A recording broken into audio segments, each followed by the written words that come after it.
Bhagavad Gita Upanishatsu Brahma Vidyayam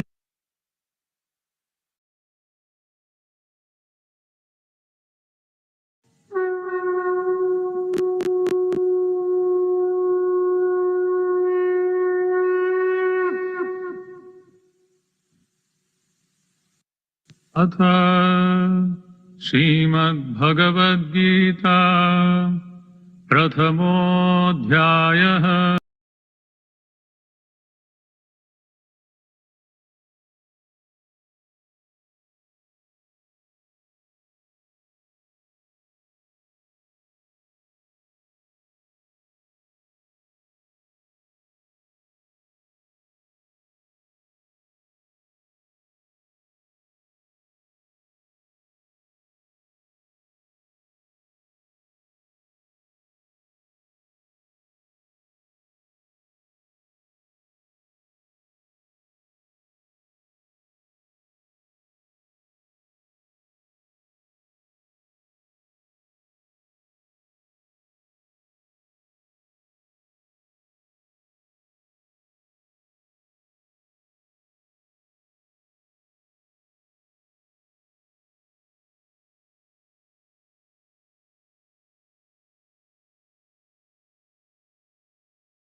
Hare Krishna, is my voice audible? If it's yes, just say yes in the chat box. Is my voice audible? Okay. Okay, thank you. Hare Krishna, Hare Bol. So as I was telling you that Bhagavad Gita is just not a book, it's a journey through a timeless wisdom. So today in the next 16 days, we'll go chapter by chapter, more importantly, step by step, where every verse of a Gita is just not an information, it is a transformation. So this is just not an online class, this is a soul call. So before we go ahead, we like to thank Srila Prabhupada for all the wonderful things that he done for us, right? So we all know Srila Prabhupada is a founder Acharya of an International Society for Krishna Consciousness. We can see that one man from this great land of India at the age of 70, he traveled across the globe in just 11 years, 14 times he traveled across the globe, and what is impossible, he made it possible. He made a revolution at the age of 70, and today he's the author of this book, Bhagavad Gita, all right? And we're going to speak from this book, Bhagavad Gita. Hare Krishna. So yesterday, we had a discussion of chapter 2, right? Now, we'll have a quick summary on chapter 2 before we embark into chapter 3. That is Karma Yoga, which is very, very important chapter for us. I would say it's like a complete game changer. So I would request all of you to please pay your full attention so that we can try to get the best out of this class. Hare Krishna. So we spoke about the first part of the second chapter, taking shelter as a disciple. So we saw there was Arjuna's confusion and then he surrendered. We could see that Arjuna was emotionally overwhelmed and he refuses to fight. Then he finally surrenders to Krishna and accepts him as a spiritual master. And that's where actually Krishna starts speaking from second chapter. Then we spoke about I'm not this body, I'm soul. So we could see that Krishna is giving a knowledge about the soul which is eternal, saying about unchanging beyond birth and death. And we know that the body is temporary. So like clothes we change. We spoke about different slokas. Pasam, Jirna, Nyata, Vihaya. We spoke about that. And then finally, we spoke about what is the duty of a body and the soul. Especially we saw that Arjuna as a warrior, Kshatriya, Arjuna must perform his duty without fear or attachment. Then we could see how Arjuna was avoiding one's duty to dishonor and sin, Then how Krishna explained him. Then finally we spoke about the last part, that is the characteristics of Krishna conscious devotees. So here we could see that a wise man, Siddha Prajna, a self-realized person, is free from desire and anger, is undisturbed, and is undisturbed in happiness and distress, and is always very peaceful, detached, and steady. That was about the second chapter we discussed yesterday.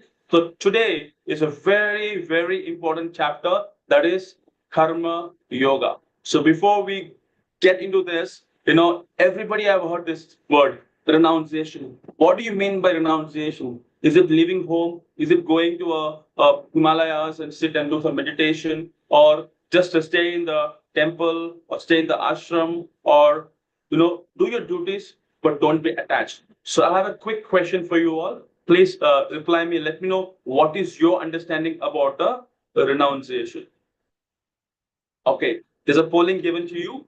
So quickly reply. What do you mean by renunciation? Okay. I would really greatly appreciate if all of us participate in this, because we want the class to be more interactive so that we can understand the concept very clearly and all doubts can be cleared. Okay.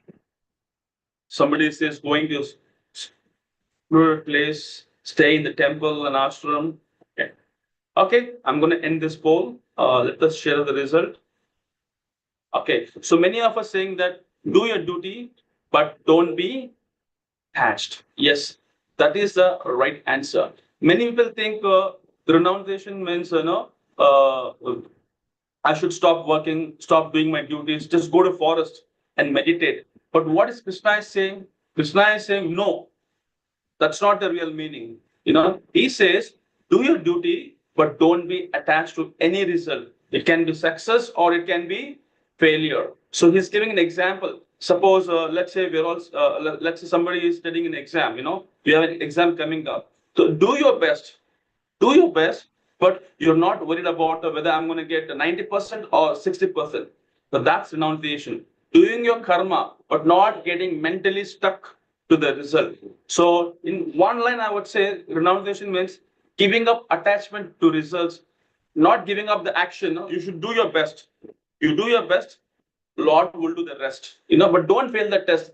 That's why I'm telling you. I'm wishing you all the best. So I mean to say that do your best, leave the rest. But don't forget that I should not perform my action. You should do your action, but don't be attached for the result. Okay. So now let us now embark with the third chapter of today's session. That is chapter 3, Karma Yoga. So today we are starting the third chapter of Bhagavad Gita. In the first chapter, Krishna is confused, much like we often also get confused. Last 2 days you heard the class, some things you understood, some are like you're not clear. Arjuna surrendered to Krishna for guidance. So today we should also surrender ourselves in the teachings of Bhagavad Gita, because Krishna, teaching Arjuna about the soul, explaining that we are not this body, we are soul. The soul can't be cut into pieces. It's indestructible. It's a Satchidananda. Then Arjuna also asked why there are suffering in the suffering if the soul is permanent. Why there is suffering. And Krishna explains that suffering comes from our actions and duties. So this chapter called Karma Yoga talks about how our actions shape our lives and how we can perform duties selflessly. So in this chapter, we have close to 43 verses. 43 verses, and we have divided this 43 verses into 4 parts. One is karmic bond. You can see in the screen. Second is stages of life. Then the real role model, the leader, and then the real enemy. Okay. So when it comes to karmic bond, we'll understand the effects of our actions. Then we have different stages of life. We'll speak about different stages of life. That is karmi, karma kanda. All these things we'll discuss. And then we'll speak about the leaders. We learn how to become a true leader. Generally, who is a leader who want to lead himself first, then lead others. I'm going a little fast today because today's chapter I have so much to speak, but I just have 1 hour. So I'm just trying my best to make sure that I try to give the best today. And finally, we're going to speak about who is our real enemy. We'll discuss who is a real enemy in our spiritual journey. So keep in mind 4 things. Okay, karmic bond, stages of life, leaders, and the real enemy. So these 4 things we'll discuss one by one. It's very important. So let's begin with the sloka. It's from chapter 1.1 to 3.9. It's 3.1 verse. Arjuna Uvacha Jayase yat karmanaste mattha buddhi janardana tat kim karmani ghorma niyojayase Keshava. Arjuna said, O Janardana, O Keshava, why do you want to engage me in the ghastly warfare? If you think that intelligence is better than fruitive work. So yesterday we discussed that we have two duties. One is our bodily duty, Swadharma. Another one is a spiritual duty, Atmagnan.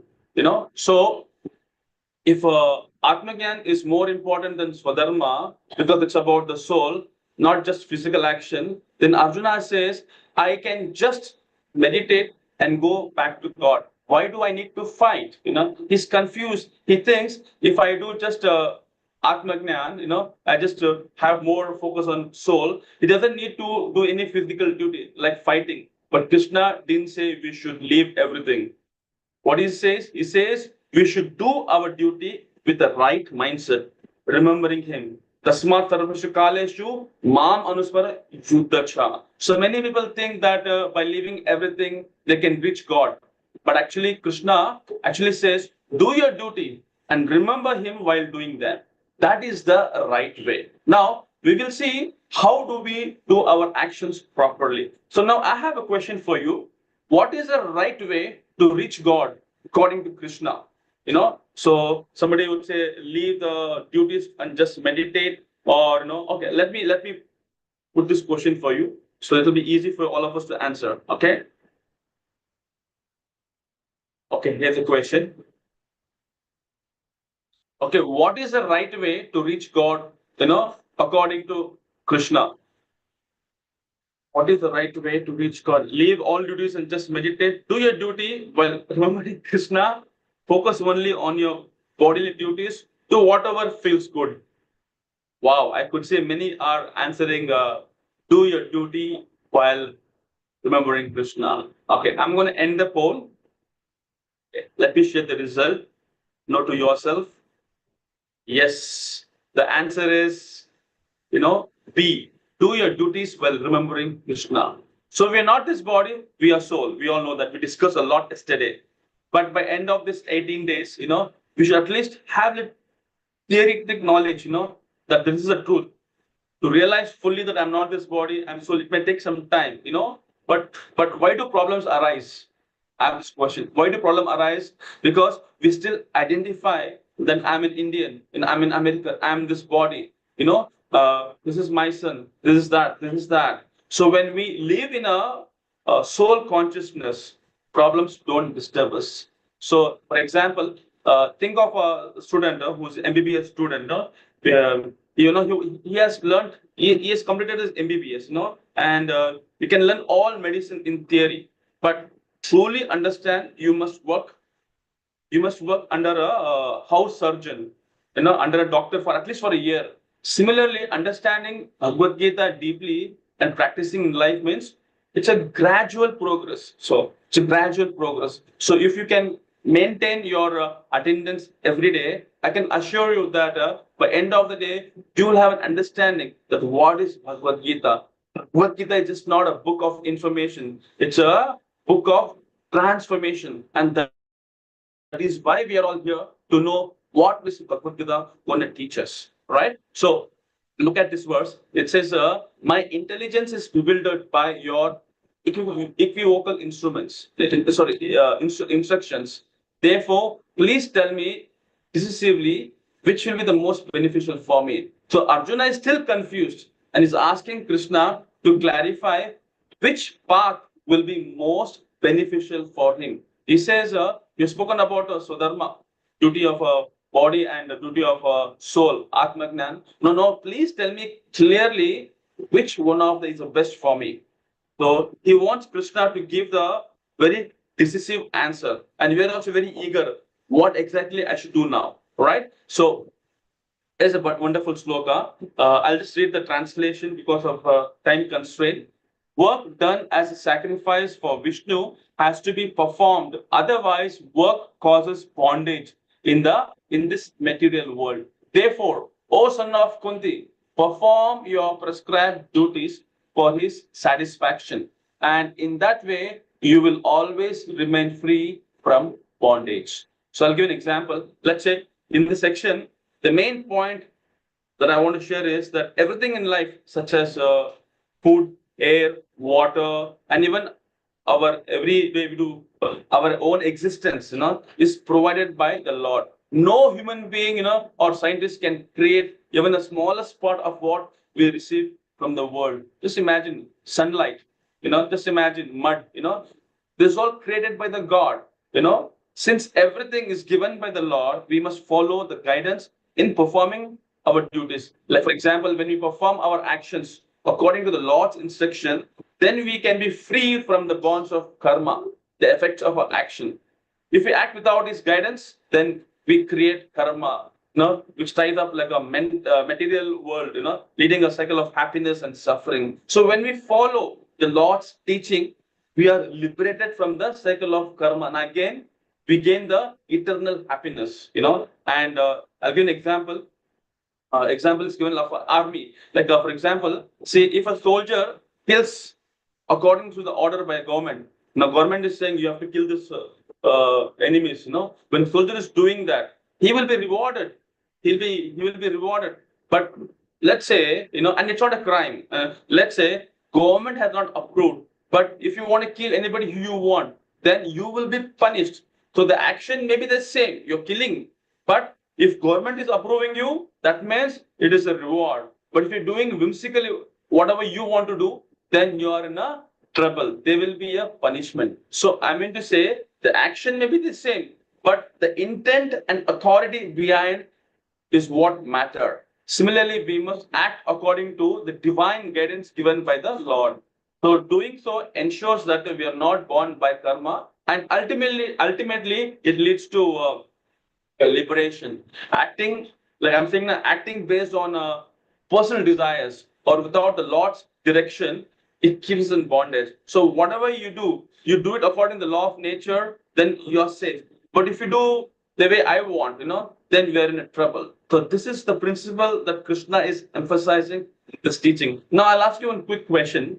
Why should we follow Lord's guidance in our action? That's a question. Why should we follow the Lord's guidance in action? So I have a quick question for you with a couple of options. So you tell me what is your understanding. Based on that, we'll discuss.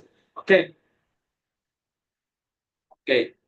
Why should we follow the Lord's guidance, Yeah. In our Lord's guidance in our action. Okay. So we should follow laws to become free from the karma and attain liberation. Okay. Some are very smart. Okay. I want many of them to give an answer for this question so that we can have a very good transaction here.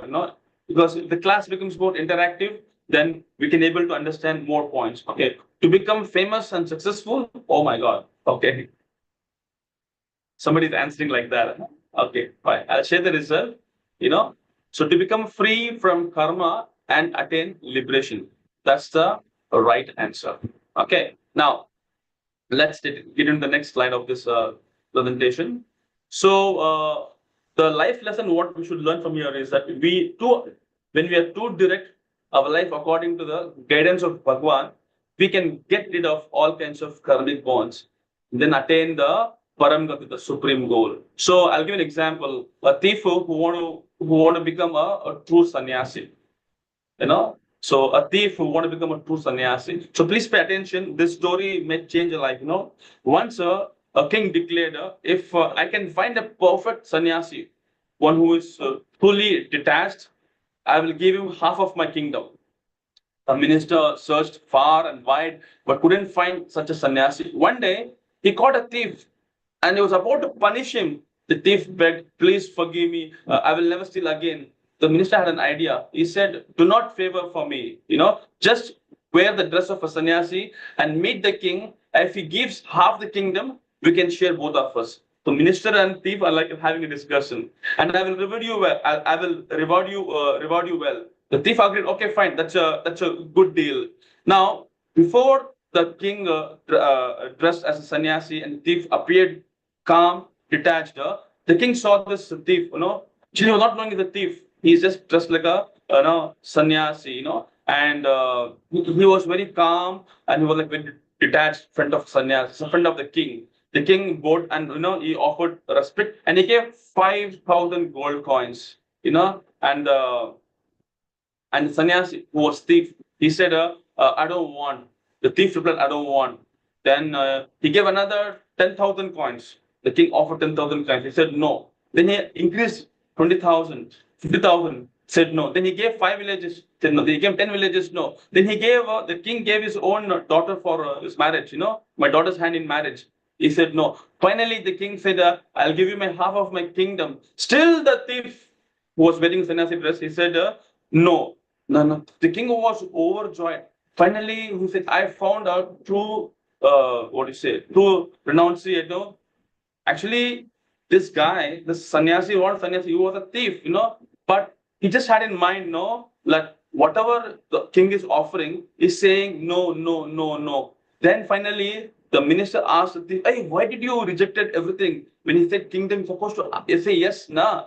Then he said, see, why did I reject him? Because, the thief actually first paid respect to that minister. And he said, so you are my guru actually. When I rejected a small thing, I was being offered a greater thing. Then I thought, if I keep saying no to all the temporary things, I may get the greatest, most permanent thing. And that is the true inner peace and freedom. So finally, he gave up everything. And that person became a true sannyasi, a guru, because he was completely detached. So what I'm trying to say in this story is that just like a karma yoga, when we give up attachment to the fruits of action and desire, higher blessings come. That is because true renunciation isn't wearing the saffron. Somebody is wearing saffron, that doesn't mean they are true, sannyasi, but remaining unattached amidst temptation and aiming for the highest goal, that is spiritual realization. Then we can say, yes, he is a true sannyasi. Then we can declare that. So now, we just discussed the first part of the first part of this chapter, that is karmic bonding. Now we're talking about the stages of life. Okay, so here's a wonderful sloka. I'll read the translation. The devotees of Lord are released from all kinds of sins because they eat food which is offered first for sacrifice. Others who prepare food for personal sense enjoyment verily eat only sin. Now, this is a big shock for all of you. What are you saying? We've been eating food for so many days. You're saying it's a sin. Actually, people often wonder, I have not done anything wrong. Then why am I suffering? We may think we haven't hurt anyone. We have not cheated anyone. We have not committed any sin. But the truth is, unknowingly, we commit small sins every day. For example, even when we eat food without offering to God, it becomes a sinful act. Now, you may say, how is it possible? I never knew about this. Actually, Krishna says in Bhagavad Gita that those who eat food without offering to me is eating only sin. Why? Because everything, air, water, fire, food, everything is created by God, right? Not by us. If we use something without His permission, because He is the owner, it's like stealing. So when we want to eat food without offering to Krishna, it's like using his property without permission. Just like a child, must ask their father before taking money, right? But even though the father earned for the child only, in the same way, we should offer our food to Krishna before eating. Actually, it is the way of showing respect and gratitude, because offering food to God, that's eating without offering to the Lord's, that brings sin. So offering first brings purification and spiritual progress, because we know that He is a real owner, He is a real proprietor. So first thank Him, have that gratitude. That makes things very easy. So I mean to say, Krishna's guidance is simple. Whatever we do as an offering to Him, if we follow this slowly, we can become free from all karma. Of course, in later sessions, we'll be explaining how properly we have to cook, how to offer, how to pray before eating, what are the different ideas of all these things that we'll discuss in the next slide. Now, I've just explained you the simple part of this session. So now I am very curious to know, what is your understanding? What happens when we eat food without offering to Krishna? So I have a polling for you now. Let me know. Be very genuine. Let me know what is your understanding till now. Okay. Okay. I've just launched the poll. What happens when we eat food without offering? It becomes tastier. It brings good luck. It increases knowledge, or it creates sin. Be very honest. It's okay because we all make mistakes. Be very honest. It brings good luck. Okay. It becomes tastier. Wow. Okay. Okay. Fine. Okay. So I'll end this poll so that you all can know what's the answer is. Okay. Okay. It creates sin. Yes. Actually, in the Gita, there's a very wonderful sloka. It says, Patram pushpam palam toyam yome bhaktya prayachate tadham bhakti upahartam asnami pritatmana. It says, if one offers me with love, devotion, a leaf, a flower, a fruit, a water, I'll accept it. So when you're offering something to the owner, not just taking permission, with the respect and gratitude, that becomes a karma-free food. It becomes a karma-free food. It becomes a prasad. And what is a prasad? Prasad means Prabhu ka sakshat darshan. That is called prasad. Now let us look at this slide. My dear, it says evam pravartitam chakram nanu vartitam vyaha agrayar indriyavamo mogam parto to jivati. My dear Arjuna, one who does not follow in human life the cycle of sacrifice, thus established by the Vedas, certainly leads a life full of sin. Living only for the satisfaction of the senses, such a person lives in vain. So in Bhagavad Gita, in this verse, Lord Krishna is explaining an important truth about human life. He tells Arjuna that if someone does not follow the cycle of sacrifice, the system of giving and offering as instructed in the Vedas, then their life becomes full of sin. Now, what does it mean? It means that life is not just meant for enjoying food, comforts, or pleasure. Life also has a higher purpose, that is, to live in a harmony with the divine instructions, to offer things back to the God and act not selflessly, not selflessly, And if we can ignore this principle and live only to enjoy ourselves, then we are breaking the natural spiritual law. So Krishna says that such a person lives in a pain, meaning they are wasting their human life. The human birth is special because out of 84 lakh species we've got this human life, and if we use it only for our selfish motive, like they say khane ka, pine ka, sone ka, this, just everything for me, I, me, and mine, without sacrifice, then we are missing the real goal. So now I have this question for you. What happens if we live only for a selfish enjoyment?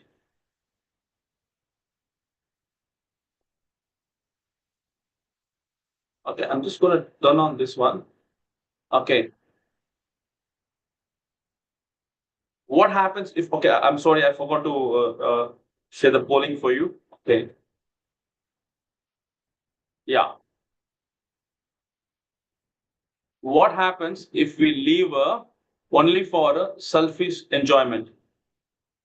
Life becomes sinful. Okay. Become wise.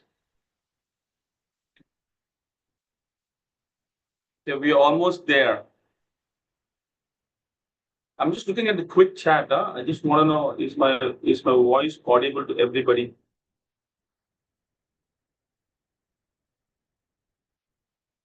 Okay, good. Thank you.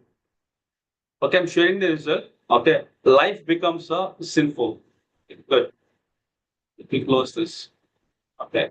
Now, as I was telling you that today's chapter is going to become like a game changer. So this session very beautifully will explain you the three types of people based on how they relate to karma and God, and how we all move between these three stages of real life. So here's a clear summary in simple words. If you want, you can just take a snapshot of this. Take a snapshot, a photo of this. Karmi, Karmakanda, and Karma Yogi. Okay? Okay?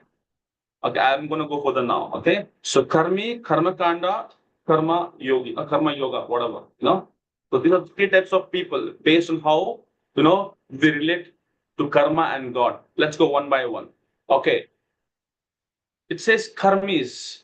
Now, who are karmis? Karmis are like a materialistic person, They do not believe in God, They do not believe in scriptures, They always want to enjoy personal enjoyment, eating, sleeping, working, just, producing more children, reproduction, and their mindset is like a animal, like always sleeping, only focused on bodily needs, like I said, I, me, and mine, and work very hard, but only for self, no spiritual thinking.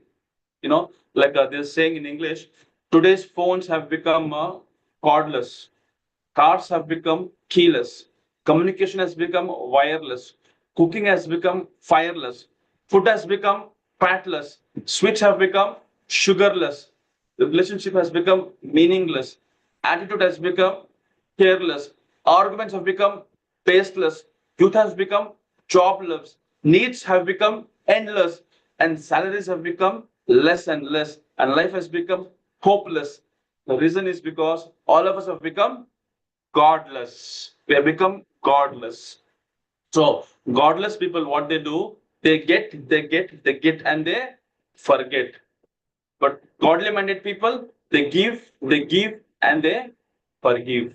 So this is the what you see in the slide talks about the materialistic people, karmis. I hope we're not in that list now. Okay, so let's go to the next one. Karma Kanda. Karma Kanda are people who are like little selfish people, like they believe in God, they believe in Shastra, they worship God also, but only for their own personal desire. Only for their personal desire, they pray, God, give me good health, give me good job, give me good child, So if you see their mindset now, they ask God, please give me this, give me that, They want to use God for their material benefit, Example, I would say, they would go in front of temple, in front of the Lord, and they pray when that I have this problem. Like there's a song, right? They say now, Sukhi Sampat Ghar Ave, Swami Jai Jagadish Are. Like when they are in Sankat, na, they want to remember Venkat. When they're in Sankat, they won't remember Venkat, It's like that. I'll give you one quick example. I'll give an example. There was one person who just got a good job and was very happy, and he got his first salary, and he was just coming back to home, and because of rain, storm, like he lost the path, and he just got into a jungle, and now he's very worried. He got his salary. He's very happy. He got married, but still, is he happy? No, he's not happy because he's now in distress because his path got diverted to a forest, jungle, whatever. So then he saw that no, does God exists? Because he's now remembering God, Then this, when there's Sankat, remembering Venkat. Then he remembered this God. Luckily, he saw there was one sadhu, sitting there and he was chanting the Lord's name. Then he got some solace. Maybe this person will come and will try to save me. So this person in a car, he went towards that Sadhuji where he was doing tapasya. He said, "Please do me a favor." He said, "What is that? I have lost my path and I have to go back home." The sadhu, very calm, very peaceful. He said, "It's too late now. You stay back overnight. Tomorrow morning you can leave." But the boy said, "No, no, no, no. I have to go now. I need to go." He was very stubborn. My way is the only way, But still, the sadhu tried to, express his desire. It's too late. Do not go. But he was insisting. The boy was insisting. Then the sadhu said, "Okay, fine. If that is what you want to do, I have a horse here." This sadhu had on a horse, Goda, whatever you say, And there is one special mantra. If you can chant that mantra, just sit in the horse, it'll take you to your home. Oh, really? Wow. What's the mantra? Said the first mantra is, you should say, "Thank God," And the second mantra, you should say, "Save me." That's it. Yeah, but remember, thank God means the horse starts moving. When you say "save me," the horse stops. So I would better, even now I say you, take a day today, overnight, just stay, memorize this mantra, and next day morning you leave. This boy said, "No, I know the mantra." You said, "No, thank God and save me." Thank God means the horse will go, and save me means the horse will stop. Simple. I know it. Then what happened? He sat on the horse. He said, "Thank God, thank God." The horse started moving. And he became very happy. He thought maybe I will reach in just few minutes. He said, thank God, the horse is still moving. And he was saying so much of thank God. The horse was going so fast that there was a mountain, there was a cliff, and after that, there's nothing. And this guy got scared. Oh my God, there's a cliff, above that, I'm gonna die. So he said, thank God, thank God. The horse also very, loyal. He's increasing speed. Now, almost, what do you say? Okay, I don't want to use this one. Okay, almost. Okay, I'll use. Okay, let's say almost. No. This is the mountain. This guy is almost going here. Now he's supposed to fall. Luckily, he got that smaran. He got that memory. He said, "Save me!" He said. Immediately, the horse also was very loyal. He just stopped. When he stopped, now he took a very long, deep breath. Then he said, thank God. He said, you know what he said? He said, thank God. When he said, thank God, the horse, boom, jumped, So what I meant to say is, when you do sometimes bhakti in a shortcut way, just for my purpose, I need God, then we are in a trouble. That's why we have to do it in a very systematic way. Practice, practice, practice. Because practice makes man perfect. So the example I want to give, and then let's get into the third one, Karma Yogi. Okay, just one moment. Okay, I think you can see now, right? Okay, Karma Yogi. Okay, now, so one moment, I'm setting up my system here. Okay, fantastic. Okay, Karma Yogi. So we spoke about, we spoke about three things now. We spoke about Karmi, we spoke about Karma Khanda. Now we're talking about Karma Yogi. Or we can say Karma Yoga also. Karma Yogi, the same. So Karma Yogi is a selfless worker. He believes that God is there and he follows his instruction. If you see his lifestyle, he's very happy, he's very satisfied. He works for the satisfaction of the Lord. He doesn't have any personal gain. Whatever I do it for the Lord's pleasure. Even if he has a very hard time, he still follow the God's path sincerely. So most of us, like you, me, all of us, we all fall into these three categories. That is Karmi, Karma Kanda, and Karma Yogi. Now, in this Karma Yogi, we have two more divisions. What is that? That is because in Karma Yogi, what? We forget God. In Karma Kanda, we remember God only during problems. When there's Sankat, we remember Venkat. And in Karma Yogi, it's not like that. He lives with a devotion, bhakti. But now, this Karma Yogi has two more divisions. What is that? One is called Sakama Karma Yoga, one is called Niskama Karma Yoga. Now, Sakama Karma Yoga means follow God's will mostly, but still he has some self-desire. He's following the instructions, shastras, everything. But little bit of he has little bit of selfish desire. I want that, I want this, some kind of a motive he has.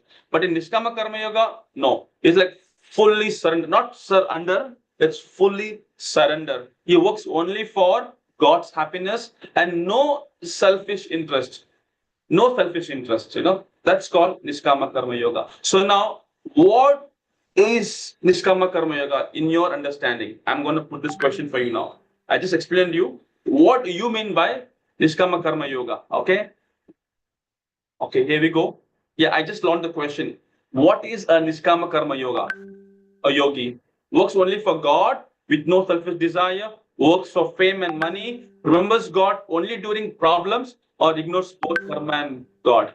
Wow, I love that. That's fantastic. I'm so happy that you're all so attending this session with a lot of rapt attention. Okay, somebody is saying ignore both karma and God also. Okay, let me, no problem. Let me share the result and you know yourself.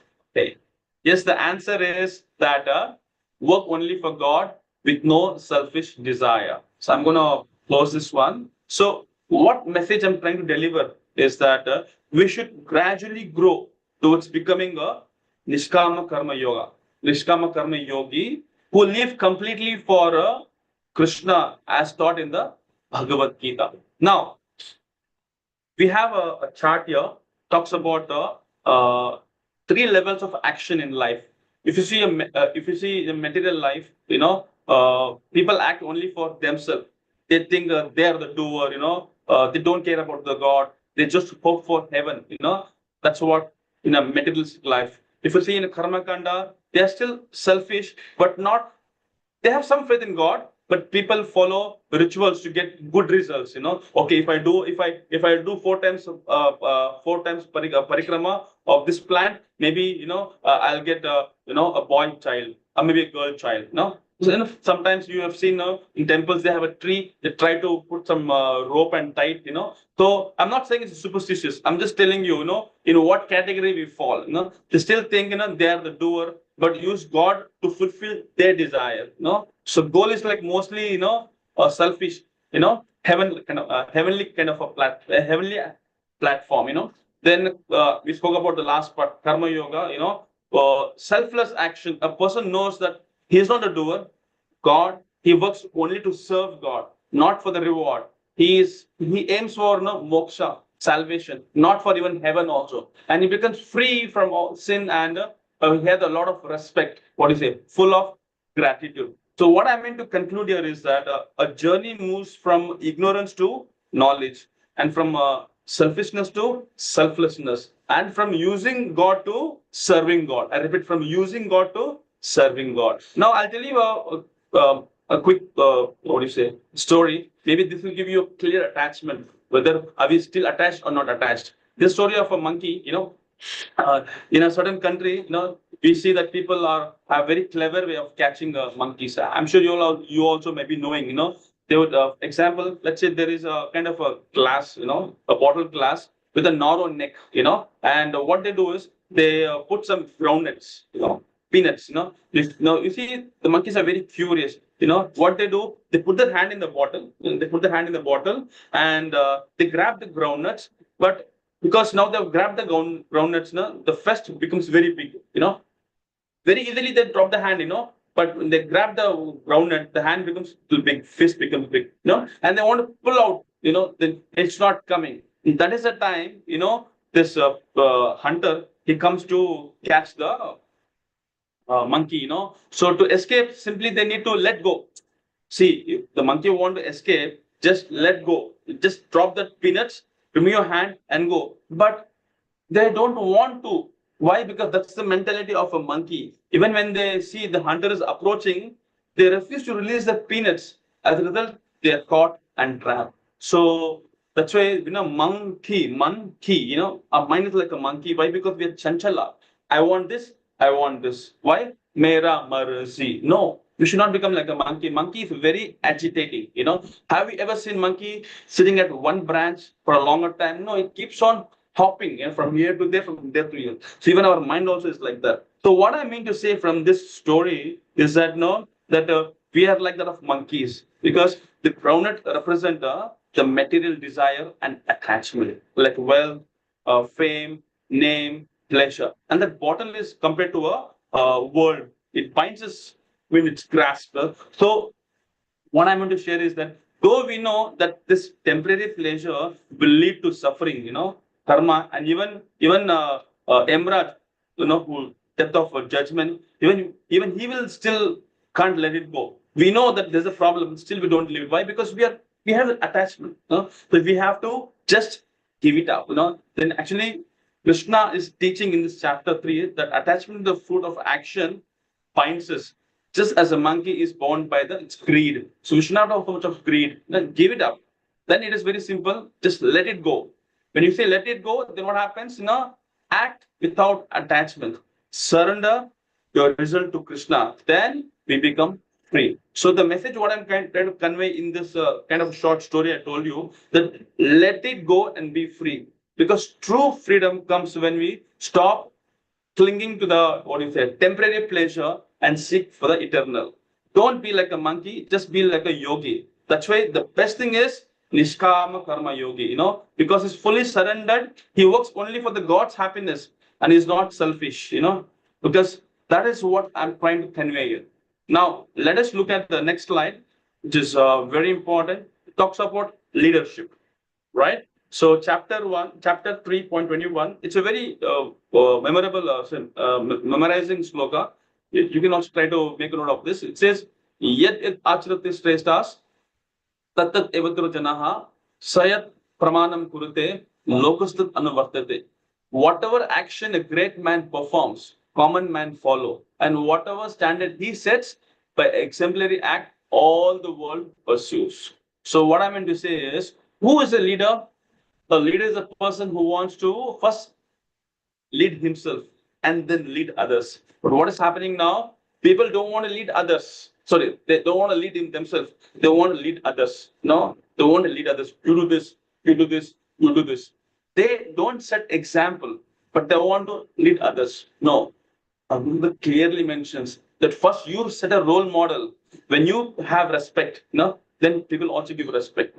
But when we don't have any respect to others, how do we expect respect for ourselves? Right? So Krishna highlights that society that we are following is example set by leaders and influencers. If they act rightly, society will benefit. If not, society may degrade. So what I mean to say is that we see a lot of politicians nowadays. No, some politicians are self-centered, money-minded, no Vedic kind of lifestyle at all. And if you see actors and celebrities, they want to pursue fame and wealth.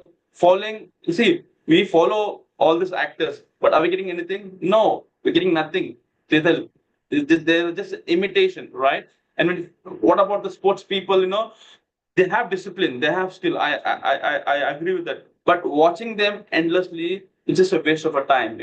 Whole day you're watching, cricket match, football. What are you getting? Are you physically doing something? No, you're just sitting at home eating popcorn. And just seeing. So it's a waste of a time. And also mainly I want to talk about the Swamijis. Today we have swindlers. Today we also have cheaters. So not all are genuine. Don't think that, okay, I'm wearing saffron, I'm a genuine. No, we have to discriminate. We have to know what is right, what is wrong. Because many people, they give a lot of Bhagavad Saptas. Why? They want to earn money. This is Papi Pet ke Sawal, just to make their livelihood, they do give kathas. But sometimes they misguide people with the rituals.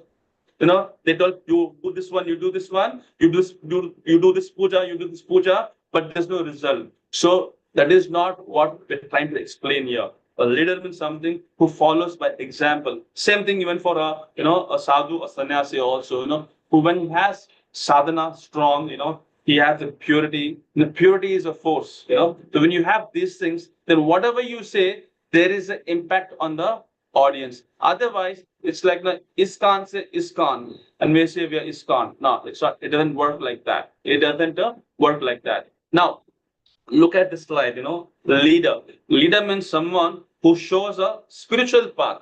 He is a real leader. You should follow and speak about such leaders. Like we see, there are a lot of great acharyas. They are the true leaders. Like we see Adi Shankaracharya, Madhvacharya, Ramanujacharya, Chaitanya Mahaprabhu, Srila Prabhupada, they are the real leaders because their life is selfless.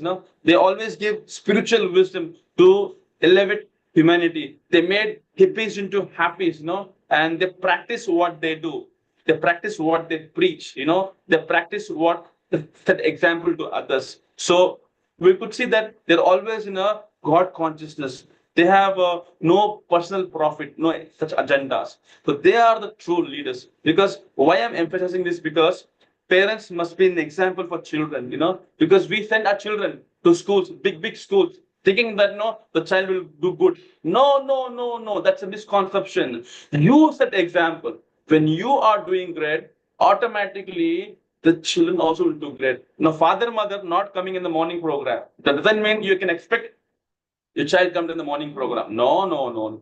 First, parents have to set example. That's why leader means one who first lead himself, then lead others. He is a leader. You can't just tell you do this, you do this. That's possible? No, it becomes impossible. So what summary I'm trying to make this very easier, that we must cultivate a good behavior, I mean to say, we must choose leaders very carefully, not just those who are very famous, but those who live with truth, integrity, and a spiritual depth. And more importantly, we ourselves must become a leader. I want all of you to become a leader in our homes, in the work, in communities, by living what we expect from others. So now I have a question for you all. Who should we accept as a true leader? So I have a quick poll for you. You can be very honest and let me know what is your understanding. Okay. Okay. Who should we accept as a true leader? Movie stars, sports players, politicians and influence, acharyas like Prabhupada. Okay, fantastic. Wow. That's really sounds great, huh? Okay. Okay, I'm going to end this poll. Let me share the result. Yes, we have to follow acharyas because they set by example. Very, very true. Okay. Now, coming to the last part, we just have hardly 7 minutes to go. I may increase 1 or 2 minutes. Stay connected. Okay. So the last part is real enemy. Who is our real enemy? Arjuna is asking, oh Krishna, what makes a person commit sinful acts even if they don't want to? He feels like they are forced to do against their will. Some people say, they don't want to do wrong things, but still they end up doing the same thing. They mess themselves. So what is that force that pushes them to sin? It's a very big question, brilliant question. It's like if we can get answer for this question, I think we all can take a deep breath and we say, wow, this is important. Who's our real enemy? I'll just read the sloka and translation. Shri Bhagavan Uvacha Kama Esha Krodha Esha Rajaguna Samadbhavaha Mahashana Mahapapma Vidya Enama Vairinam. The Supreme Personality of God had said it is lust only, Arjuna, just born of contact with the material mode of passion and later transformed into wrath. Wrath means anger, and which is also all devouring sinful enemy of this world. Oh, that's like very heavy. So, who is our real enemy? Arjuna asked Krishna, why do people commit sin even when they don't want it? What forces them?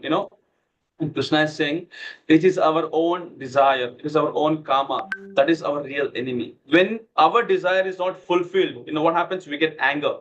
Anger comes. Both of this inside and outside.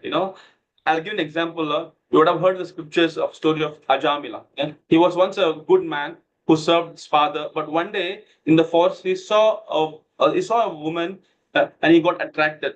Now the desire of enjoying, he started doing bad things just to satisfy his desire, even stealing, even hurting others. So our real enemy is not outside. It's not outside, not other people or any family members. It is our own uncontrolled desire and anger. So even in the Bhagavatam, when Hiranyakashipu asked Prahlad, where is my enemy? Prahlad very calm, peacefully said, Father, don't look outside. The enemy is inside. Try to control that first. Even the Ajamil did many sins. In the end, he chanted the name Narayana and he saved. This shows that the power of holy name. It can free us from all kind of bad karmas. Now, what is our real enemy according to the Gita? I just explained a little bit of this. Now you tell me in your understanding, okay? I'm going to raise this question for you. It's going to be the last question, I believe. Okay, what is our real enemy according to Gita? Who is our, bad friends, family members, our own desire and anger? Okay.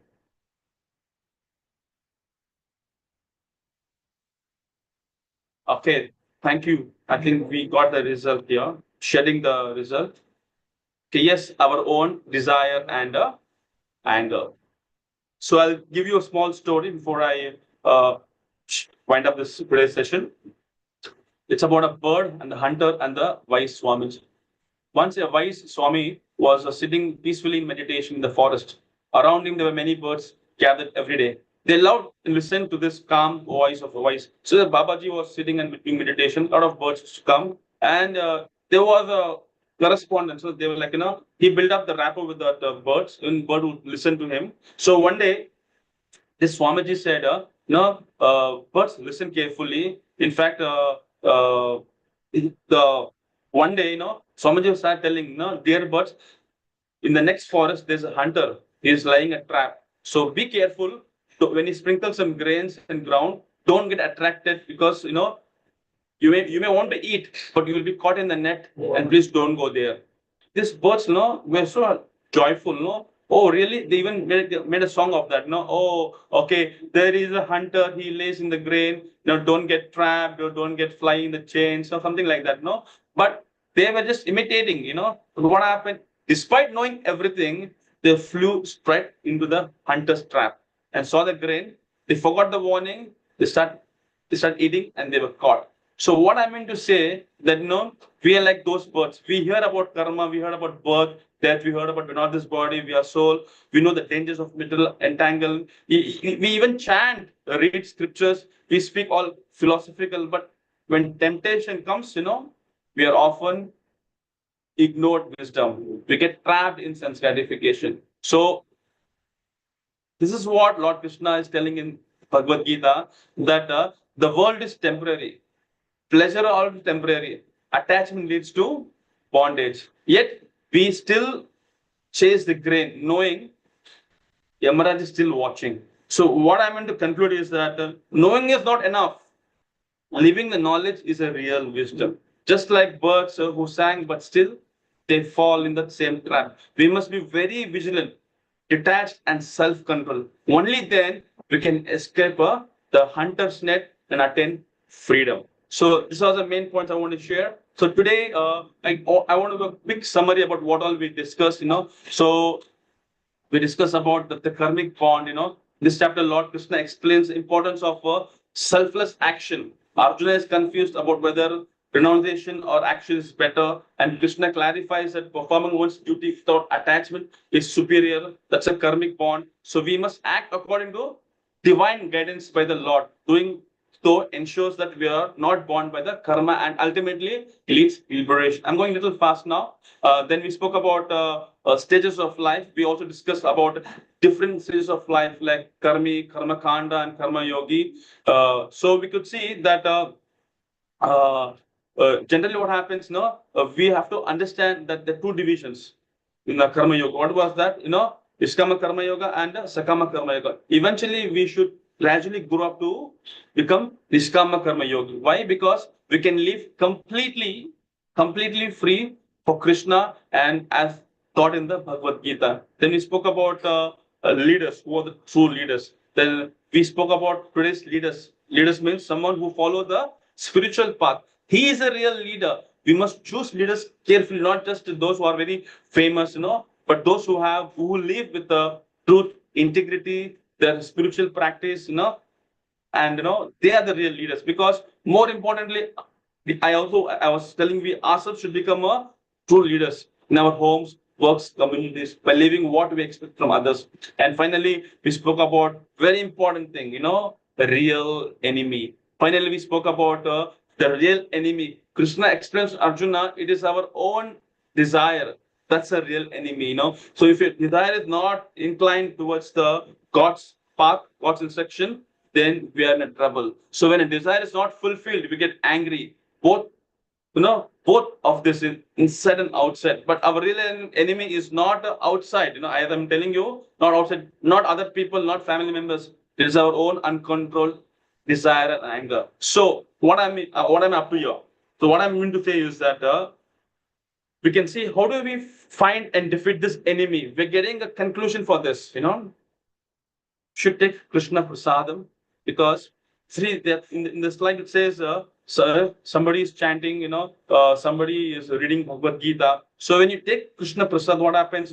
It purifies the mind. All your senses will come in control. And when you chant the Hare Krishna Mahamantra, when you chant Hare Krishna Mahamantra, it purifies the mind. But when you take Krishna Prasadam, your senses will be under control. All right. And also, when you chant the Lord's name, what happens? You get that, adhyatmik balam, you get that strength, you get the strength where you can control your mind nicely. And finally, if you read Bhagavad Gita and Srimad Bhagavatam, it purifies our intelligence. I mean to say, our buddhi, it gets controlled. That's the adhyatmik balam. So, tomorrow's class is very, very important. We will learn about what is mantra, why this ISKCON people always say Hare Krishna mantra, always Hare Krishna mantra. We'll know about why Hare Krishna mantra is so special among all mantras, and also how it helps us to free from this karma, akarma, and vikarma. Very important, the karma, akarma, vikarma, how it will help us to free from this. So please don't miss tomorrow's session, and it's very important. So tomorrow's session very special. It's called transcendental knowledge. So now I'm going to stop here. If somebody has a question, we'll go with questions. Okay. Give me one moment. I'll stop the screen now. Okay. And oh, I see a lot of hands raising now. Okay, one by one. Okay, let's go with Priya. Okay, so Priya, I'm gonna. Okay, can someone off this fan? Hare Krishna. Okay, just one moment. Okay, fine. So let's go one by one. I'm gonna unmute Priya. Okay, yes, Hare Priya. Krishna Prabhu. Yes, I Hare sent you Krishna. the question in my chat also. It is like Okay. how to incorporate Niskama Karma Yoga in our daily life when we are so much attached about our bodily concepts. Like as told yesterday, I was just telling you about my own thing. Like I had so much thyroidectomy done, I had so many surgeries done, but still recently I got my surgery. All those things. Still we think about that only. And we, always think about our family members as well. Oh, they are suffering their thing. So how to become a Nishkama Karma Yogi? It is really very difficult for me to understand this. Yeah, no, your question is amazing question. So the answer is very simple that whatever work you're doing right now, don't be attached for the result. Just do your best, leave the rest. So it's very easy to say, it's very difficult, but we have to implement. I can take the horse till the water, but I cannot make them to feed. So your question is very genuine. You don't want to see your family members, so much of trouble. What best you can do? You should know the tattva that not ultimately Krishna is a controller, right? So you have to intensely do your bhakti in such a way that you don't expect a result. Sometimes, we may think, oh, why this happened to you? But afterwards, you come to know, oh, could it happen to me? Because of this, I got some benefit. So you should know whenever something happens in life, it's always best. Good thing, best thing happens to you. But for that, we have to realize, sometimes let's say myself and my friend are walking on the streets, and there's some bird just left, some stool fall on somebody's head. Then we start cursing that bird, why it's happening to me? I should again go take bath. But somebody who's very spiritualized person, what he says, thank God there is no elephants are flying, because if elephants are flying, if they pass the stool, then we're like gone. So ultimately, yesterday also one of the students asked, does the soul get the sin? Actually, the soul doesn't get the sin. Actually, for example, Hare Krishna Prabhu, was me only. Actually, it was me only. It was in my child's name. It was Naman. It was me only. I'm the parent of yeah, Naman. So yeah, both of us are attending. So even, fantastic. The soul doesn't get the sin, but the soul will get a body where it has to suffer. So that's what if you do good actions now without expecting result, that means the papa will keep on reducing. But if you're very happy, you should know that that's what if whether we are materialistic person, whether we are karmis or whether we are karmakanda, whether we are karmi yogi. So you should know in which category do you fall. Because when you fall in a karmakanda platform, you have faith in God, but you are doing a lot of activities, but same time you also have a little bit of attachment for you also. Then what happens? It's just building up, building up, building up. But then if you say, I just want to do everything only for the Lord's purpose, then you would see the result very soon. So see, nothing comes very fast. It all comes slow and steady, So at this moment, I only request you that, don't panic, because whatever is happening, it's happening for maybe something more worse should happen to you, but it's Krishna's grace that he made it more or less. So think in that way, and gradually you take up the Krishna consciousness very seriously. I'm sure you would see, because there are many examples. Like one example I'll give you. There's one foreign body, who came to India. He wanted to meet Srila Prabhupada. He said that, no, I have a kind of a disease like cancer. I'm going to die. So what do I do? So doctor has told you, you're going to die in just 1 month. So he went and approached Srila Prabhupada. Prabhupada said, you go to Mayapur, and stay there, and you have Ganga over there. You take bath, and every day you take tulsi. I take only Krishna Prasadam, nothing else. And the boy was very sincere. The foreign body was very sincere. The foreign person, he went for 1 month. 2 months, 3 months, he was only taking Krishna Prasad, and every day he used to go to Ganges, take a bath. Then what happened? Can you believe? After 6 months, when he went back to his country, the doctor said, no, I couldn't find any disease in your body. That means the disease got vanquished. Hari Bol. Why? Because he never thought that by doing this I'll get this result. No, he just told, okay, Guruji has told me this, let me do this. Anyways, let me die peacefully in the holy dham. But what happened? The result was something different. So that's why we should not have this expectation. As I told you now, when we have a Sankata, we remember Venkata. No, it's not like that. We should not do like that. We should give our full best to Krishna. That's why you get the 100% result. I was telling you to put one step, Krishna put 10 steps. But for that one step also should be with a lot of enthusiasm, very sincerely, because our sincerity is the highest qualification of bhakti. So you chant this Mahamantra, every day, and you can also chant this Narsimha Kavacha, in this very wonderful sloka from Bhagavatam 5.18.8, which says, Om Namo Bhagavate Narsimhaya Namaste Tejas Tejase Avir Bhavaha Vajranaka Vajradamsa Karmashaya Randaya Tamo Grasa Om Swaha Abhayam Atmani Om Shuram. If you read the meaning of this sloka, it is 5.18.8. That's the Bhagavatam sloka. You will have a very clear understanding of what Narsingadev is telling us. So please do not get discouraged, that it's happening. Why it's happening to me only, But if you go in depth, you will find the many reasons. As I told you that sometimes if you had something bad karma, it's coming up now because in this life it should go every way, so that you can enter back to God. So what I mean to say is that we are all in the same boat. We all have challenges. Nobody is free. We are all in this three modes of material nature. So we have to transcend that. That's why tomorrow's subject is called transcendental knowledge. So I only request you is that you attend this next 15 days classes. I'm sure by end of the day you will get the result, and you will find that yes, because as I'm telling you, this Bhagavad Gita is just not an information book. It is a book of transformation, and we all need transformation, because if we go to Google, we get a lot of information. There are a lot of people who can give a lot of information, and now we have got Chat GPT also. But there is no feeling, willing, thinking. So that's very important. That's why practice. Practice makes man perfect. This Ajamila also, he chanted Narayan.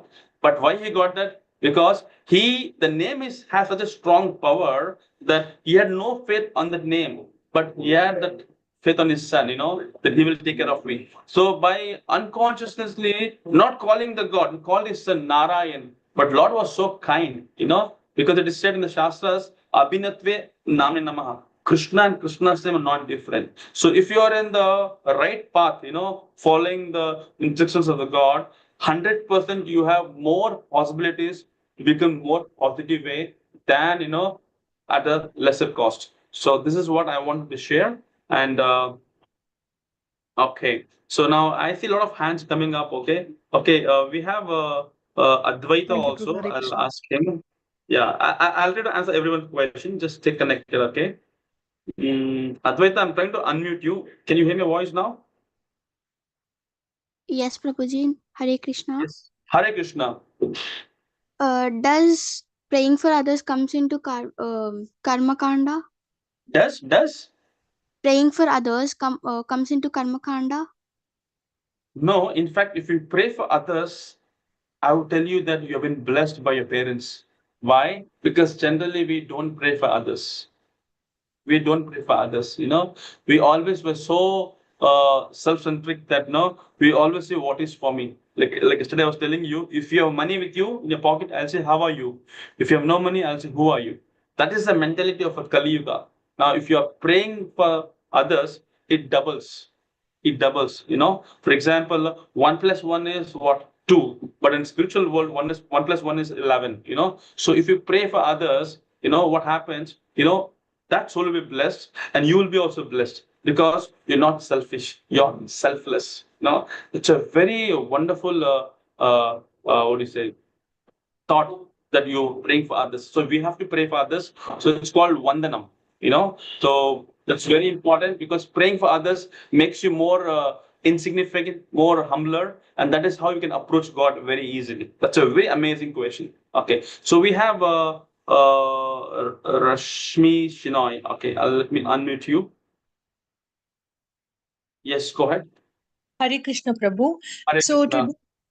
today, as you were describing about that the enemy is within us, our desire, our anger, it is not external. But we say sometimes, for example, my mom used to say Sangat ka asar or Sahavasa dosha.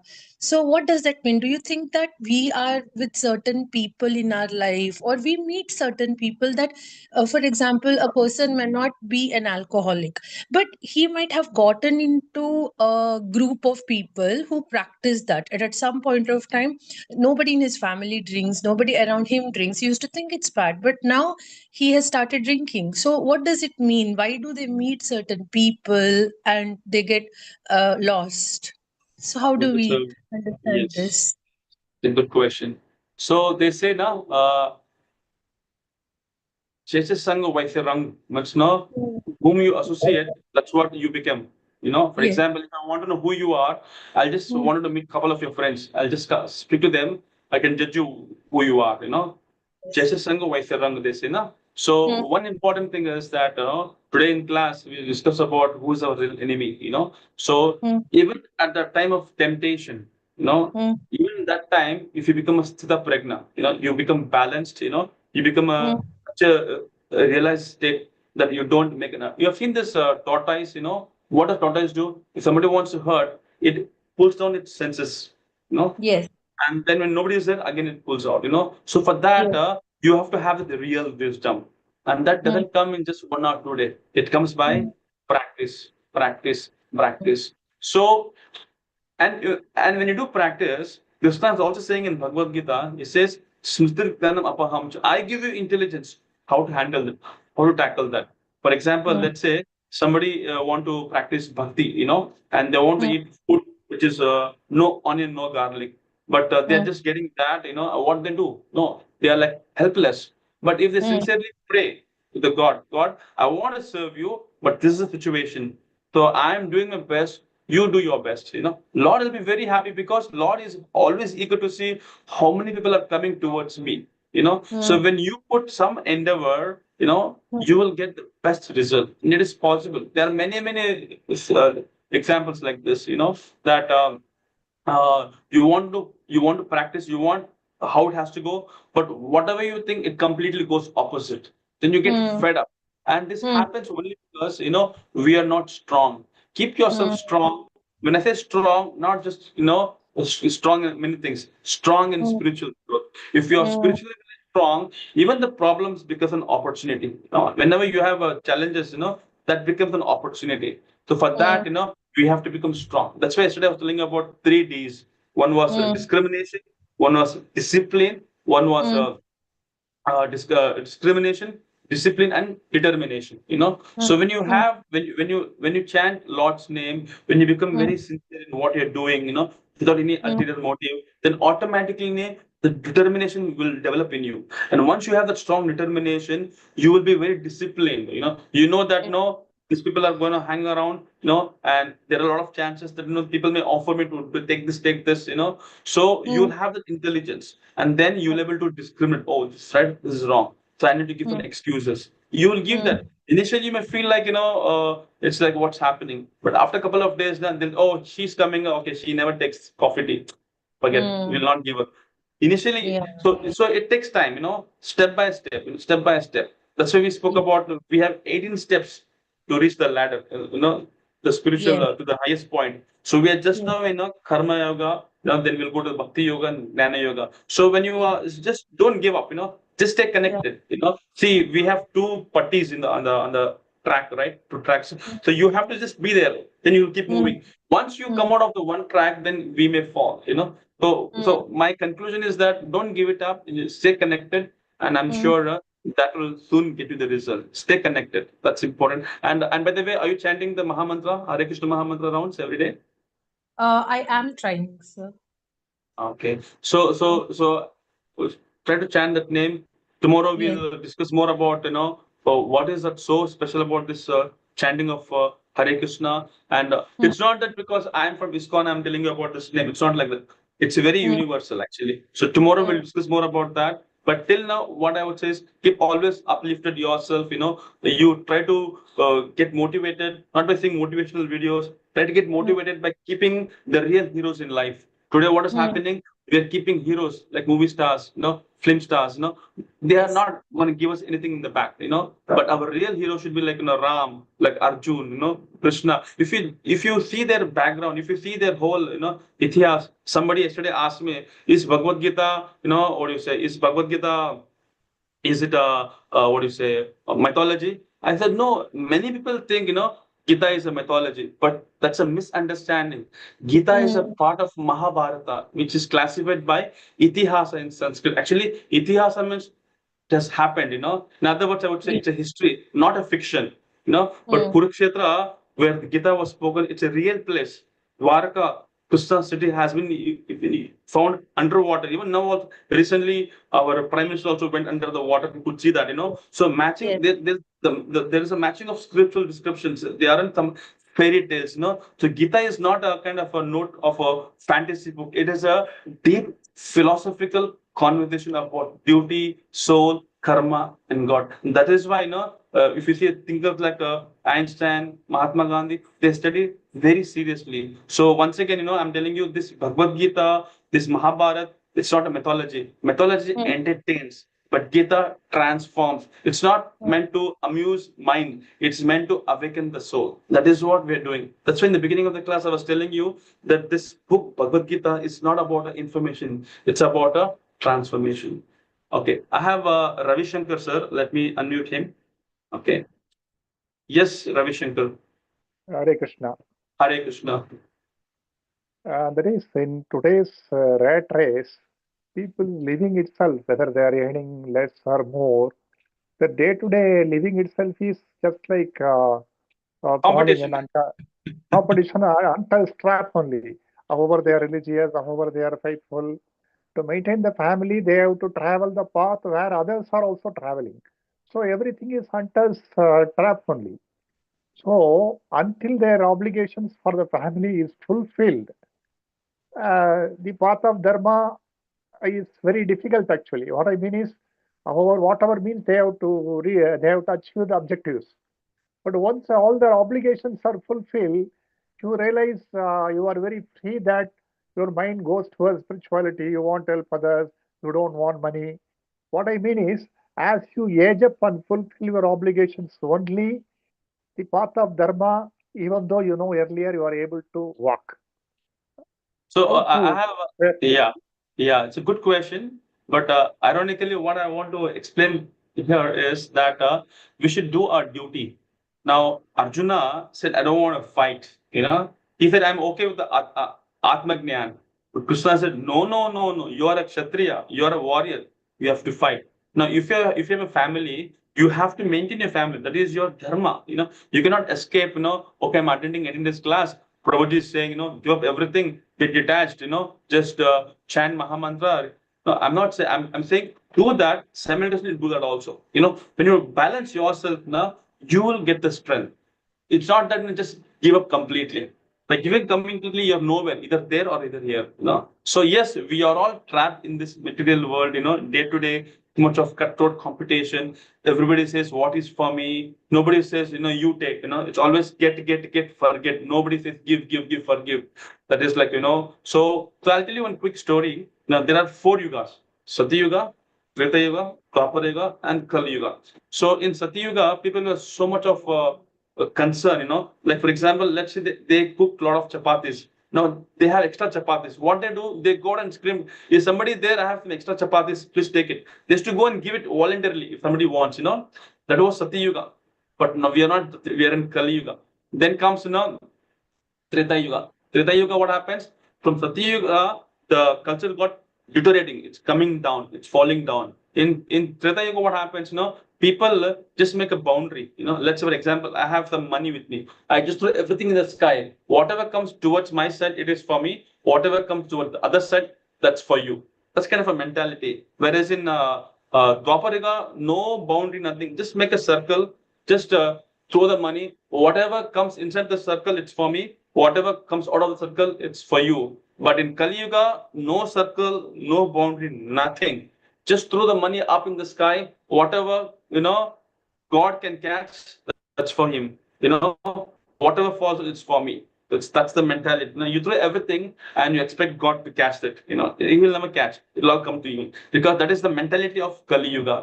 That is why what we can do in this precarious situation. How do we still do bhakti? It's very simple. First thing is that we have to become a human.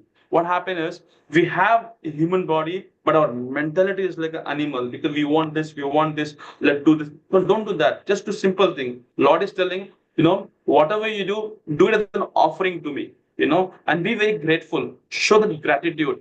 Automatically, like somebody asks me a question, praying for others. That's such an amazing sign, actually. Nowadays, hardly people pray. Hardly people pray for others. They'll pray for themselves. That to what? God, give me good job, give me good health, but still they're not following. They're coming in which category? Karma Khanda category they're coming in. But we have to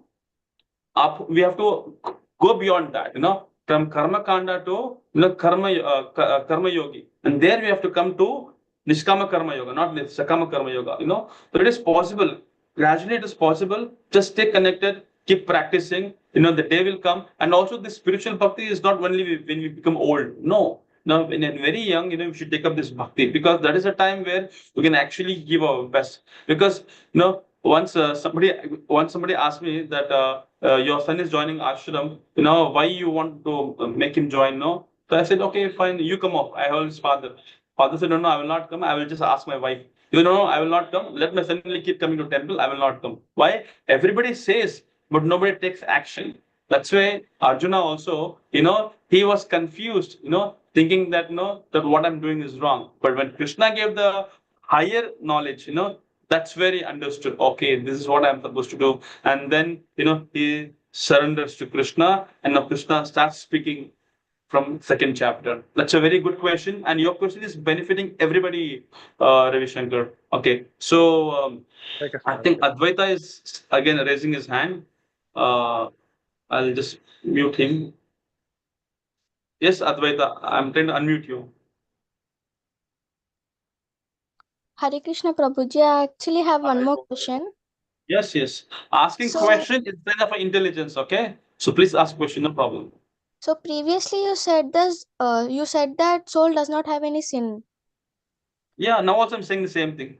So you mean that body has sin? That's a fantastic question. That's really a good question. For this question, you just have to be connected for tomorrow because tomorrow we're going to speak about transcendent knowledge, how we can go beyond the modes. Right now, we are all trapped by 3 modes, because of that, we don't get that perfection. That's why it is called Vishuddha Sattva Guna, right? Like one is Rajaguna, Tamaguna, and Sattva-guna, Rajaguna, Tamaguna we have. So you have to come above that, So your question is very valid. Soul doesn't get sin, you said, because soul is Sachidananda. Right? What about the body? Does the body get sin or not? So for that, you have to stay connected tomorrow, and I'll begin the class with the same question. Okay? Okay. So we have we have Krishnamurti Kumar raising his hands, and we also Mansi Sampath. Okay. So, first I saw Mansi Sampath raising her hand, then I'll ask Krishna Kumar. Okay. I'm unmuting you. Yes, Mansi Sampath, you can go ask me question. Hare Krishna. Haribol. So, what is the minute difference in a layman's language of Sakarma Yoga and Nishkarma Yoga? In the day to day, how we should take care. What is Sakarma? What is Nishkarma? No. You can just ask this little more clearly. What is in layman language? What is the difference between? In day to day life or in layman language, how we will remember what is Sakarma Yoga? What is Nishkarma Yoga? Yeah, very simple. Nishkarma So in Yoga. yes.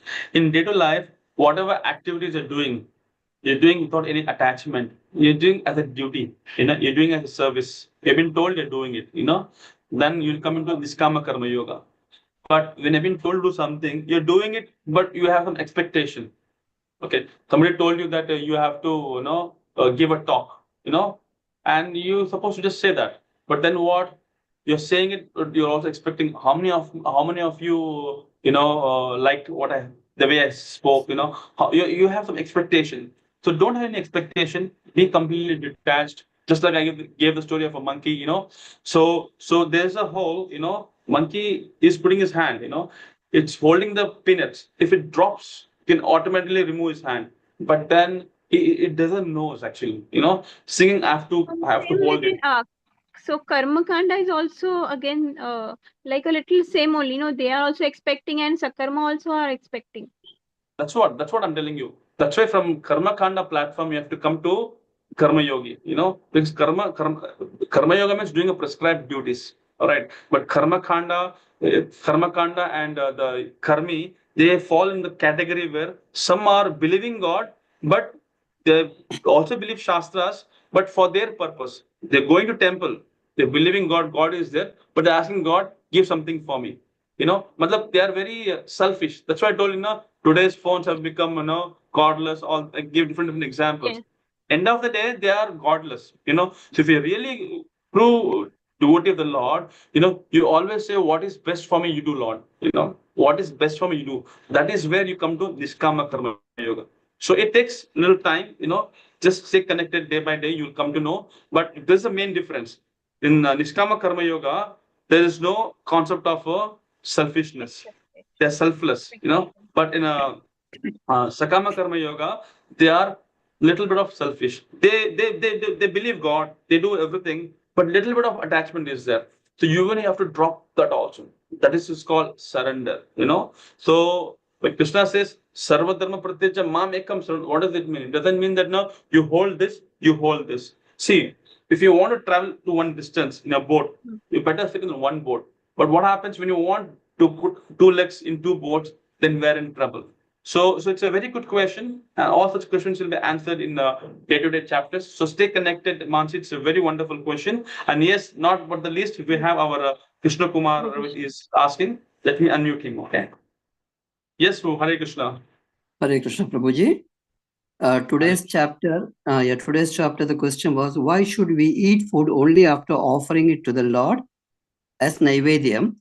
Yes. Prabhuji, now that is most of us are not following that. I mean, as you're saying. So, but what kind of food we should offer? I mean, I heard that Sri Krishna, Lord Krishna has restricted some food items should not be consumed.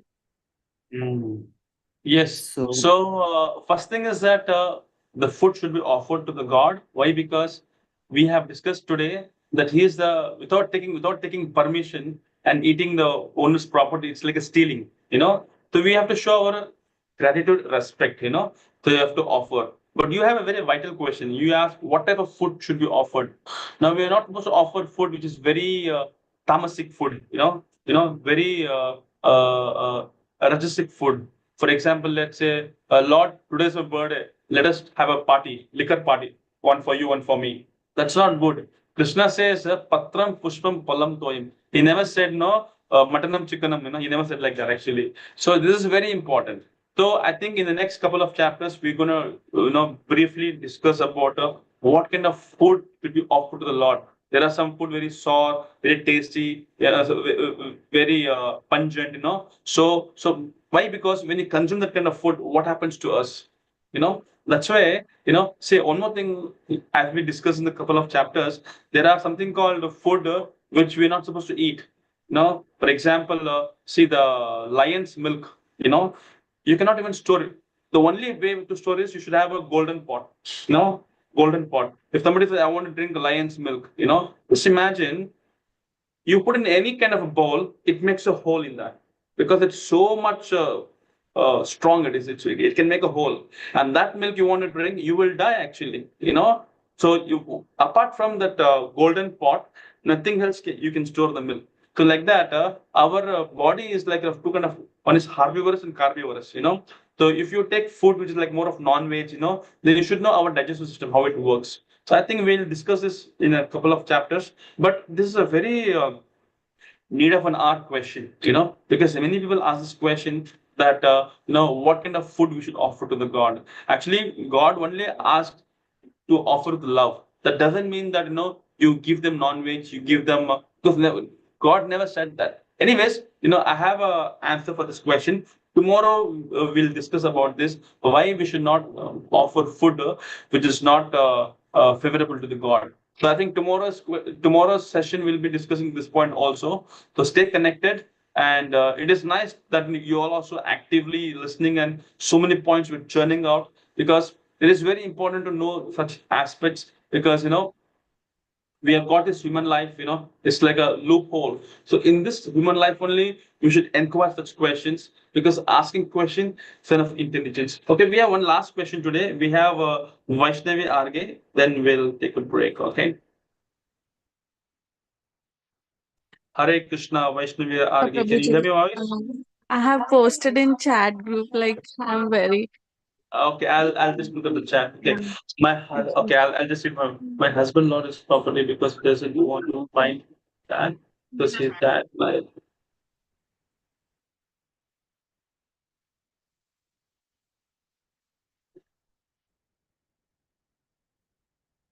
Actually, there are 6 types of blunders that is given in the Shastras, like trying to take somebody's property, trying to put fire on somebody's house, trying to kidnap the Brahmana's wife.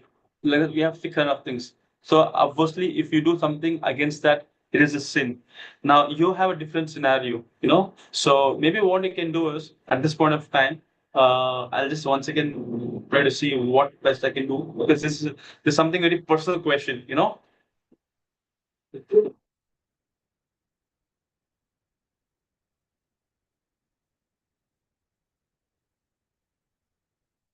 Okay. Okay. One thing you can do is that if what is your heart saying, if your heart feels regret, then it's good. If your heart laments, then it's bad. What does the heart says, So if your heart is saying, no, that I did my best, but things were out of my control. Okay, that means you're regretting. Lamenting means you also did some kind of activities because of this thing happened. It's a very personal question, but this is what I can tell you. So we should know whether we are in which platform. Are we in a regret platform, or are we in a lament platform? If you're lamenting what you have done, that means you made a mistake and you have to accept that and to see how you can go forward. But if you regret, that you did your best, whatever possibility you did, but it went beyond my control, then that's okay. Then we can definitely pray to the Lord's mercy, and Lord will surely see what is best for you. So that's what I was telling, when we do anything without any selfish motive, then we can expect Lord's mercy. But then, okay, why did our best? We did our best. Okay, Hare Krishna. So, yes, so you did your best. It was out of your control. So in this case, what you can do is that be peaceful, and you just pray to the Lord. And I'm sure, I have many such cases where one of my friend, she was like an elderly woman, she's like 60 years old woman, and she had this same kind of property issues, and they had no men in the house. They're only she, her sister, her daughter, but they had a very tough time. After 7, 8 years, they got back their property back. They got back. It took 8 years. Just imagine if that time only they would have given up. They would have not got it. But then they just had a faith in God. They were just waiting that one day will come that things will turn it out. So same thing in your case also. I would say that don't give it up. You have done your best. Pray for the Lord's mercy and sincerely understand that nothing belongs to me. Everything is Lord's. Everything belongs to Lord. And I was just been given for some time for the Seva. So you just be very sincere and pray to the Lord. And I'm sure, Lord knows what is best for you. That way, your questions will be answered. Okay. Thank you so much. So, yes, I'm very happy to see your answer. That we are happy we have faith in God. Yes, that is very important, because God can make that big change. So that's why we have to believe in God.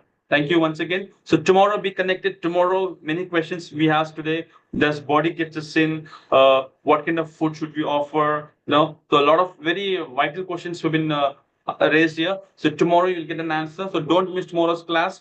Tomorrow is a very special class. It's called Transcendental Knowledge. So it's a congratulations for all of you. You have just crossed 3 chapters. So we are heading towards the 4th chapter. So let us dive deep into that and get more of answers to your questions. Okay. Till then.